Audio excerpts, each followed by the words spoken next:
Taif में जब आप आते हैं ज़ियारात के लिए तो मेकात से आपको उम्रा की नीयत करनी होती है, एहराम बांधना होता है। तो यही वो जगह है कि ये देखें मेकात किरान अल मनाजिर, ठीक है। यहाँ पे आके आपने उम्रा की नीयत करनी है और एहराम बांधना है। तो अंदर चलते हैं, फैसिलिटीज़ भी दिखाता हूँ और कैसे यहाँ पे आके आप दूसरा उम्रा तीसरा उम्रा जब भी आप ताइफ में हैं तो यही मेकात है, यहाँ से आपने उम्रा की नीयत करके मक्का की तरफ रवाना होना। दाखिल होना, ये देखें ये दाखिली रास्ता है।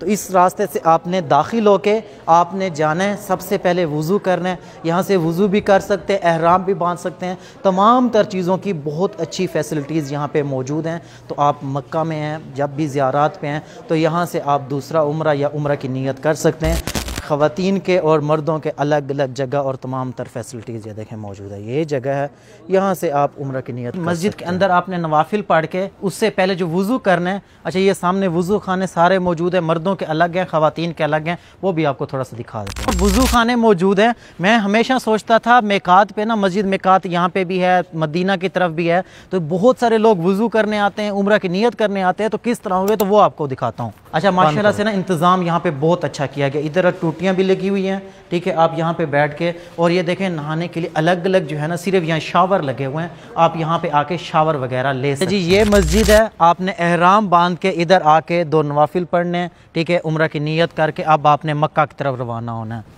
ये देखें बाहर जाना है, वो सामने मेन गेट है और यहीं से इंटर होना है, यहीं से जो है ना आपने बाहर निकलना है। तो ये थी जगह, यहाँ से आपने आना है, उम्रा की नीयत करनी है और उसके बाद मक्का के लिए रवाना हो जाना है। तो मज़ीद आपके जहन में कोई सवाल है या ज़रूरी मालूमात चाहिए, कमेंट के अंदर ज़रूर बताएगा। और अगर आपने अभी तक मुझे फॉलो नहीं किया तो ज़रूर कर लें, ताकि हज उम्रा मक्का मदीना के वाले से आने वाले लेटेस्ट अपडेट हो सबसे पहले आप तक पहुँचती रहे।